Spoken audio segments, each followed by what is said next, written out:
Hindi pa kailangan ang no mask, no ride policy sa mga pampublikong sasakyan, ayon kay Department of Transportation Secretary Jaime Bautista.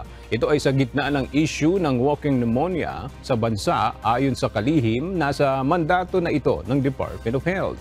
Pero para na rin sa kaligtasan ng mga mananakay, lalo na ngayong papalapit na holiday season kung saan inaasahang dadagsa ang mga pasahero sa iba't ibang terminal, ay hinikayat ng DOTR ang publiko na voluntaryo ng magsuot ng face mask.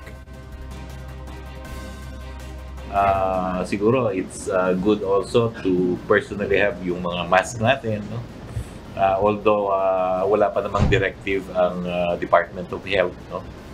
Pero siguro sa security and safety of our passengers, no, we will encourage them to see to it that they also protect themselves, no?